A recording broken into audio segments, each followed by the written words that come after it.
After last week's episode discussing the complete 180 of the quality of monthly updates, we're now moving on to another big hitter and my personal favourite monthly update. Fort of the Damned was a great start to this upcoming streak of updates, but this next one truly cemented the fact Sea of Thieves was back in full swing. Join me as we discuss the legendary, the fantastic, and absolute fire update, the Seabound Soul. Rare New Seabound Soul was a beastly update when they chose to announce it at XO19, an Xbox themed media event usually hosted in November, although don't ask me what it stands for, I didn't research that bit. They showed off a trailer emphasising all these new features coming in the update and were keen to discuss it on a panel. The Seabound Soul launched on the 20th of November 2019, where it ushered in a new era for Sea of Thieves. It may not be the first monthly update, but would set the bar pretty damn high. The main features of the update were introducing a new tall tale, a bunch of new cosmetics, some arena tweaks, and of course, fire. Yes, fire was not in the game until this point. It was leaked shortly before this by the developers in a live stream, but nonetheless was a welcome surprise anyway. Was that in the video?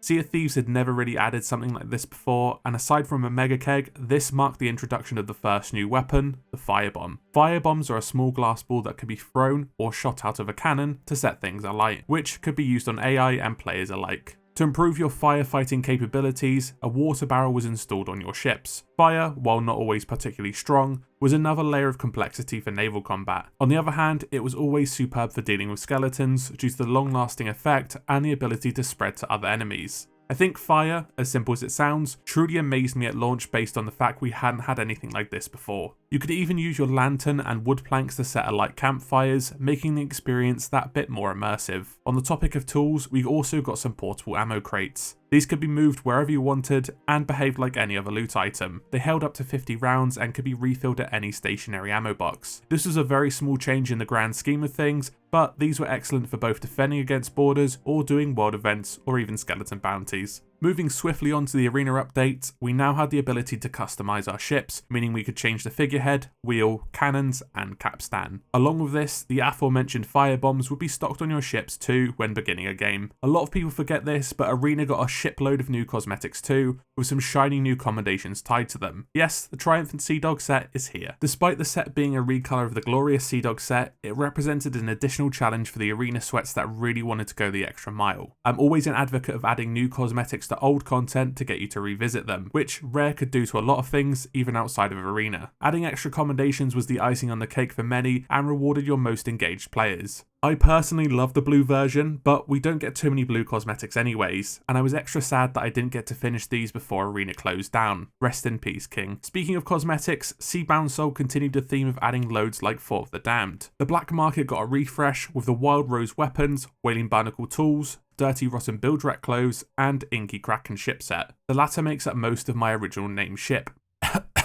That was the thing, this was even better than the previous system. We may have gotten recolors before, but we had 4 sets to choose from each month, so you're bound to like at least one of them. The new black market representative, what's his name? We haven't seen him in over 2 years.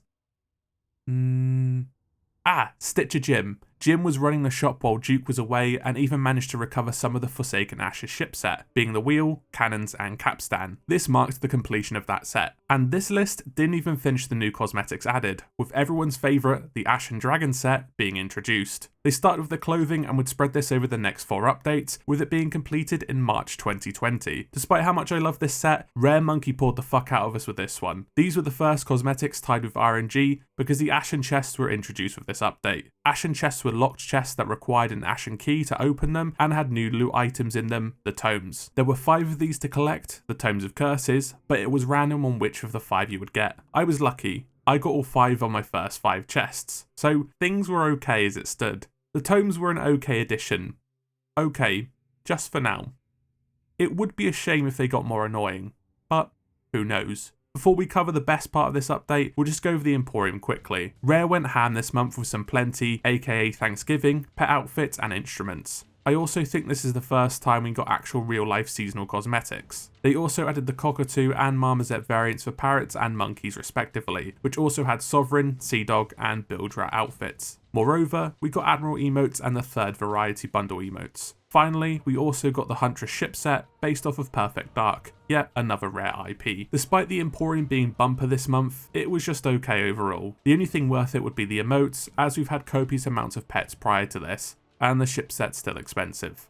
The other small changes will be linked in the description, but the main ones were adding collector's chests for gold hoarder riddles to make them more rewarding. Along with this, we also got these added to forts and emergent spawns. The Fort of the Damned Key will also show on the map until used, so that was cool for PvP. Finally, we can move on to my favourite tall tale and the one that started this entire story we're still delving into 2.5 years later, the Seabound Soul. Spoilers ahead. The Seabound Soul marked a new saga in the Sea of Thieves lore. I didn't mention this before, but the previous 4 updates were building up to this, with Stitcher Jim and the Masked Stranger unearthing something at the Enchanted Island at I-12. They'd been messing with the dark relics, and now Jim has used them at the wreck of the Black Witch at Shipwreck Bay. Fortunately, this released a gentleman trapped in the painting, Sir Arthur Pendragon. He'd previously been bound to the painting by the cadaverous Grey Marrow. Pendragon was the Champion of Souls, a title bestowed upon him by the Order of Souls, and with it, the Sword of Souls. See, the ritual of binding souls to artifacts could be broken by this sword, and Pendragon decides to continue this duty upon gaining his freedom. He lends us the ferryman's lantern and sets us on our way on the trail of a legendary vessel, the Ashen Dragon. The Ashen Dragon supposedly has a great treasure on it, where 2 captains fall trying to obtain it, having their souls bound to their skulls.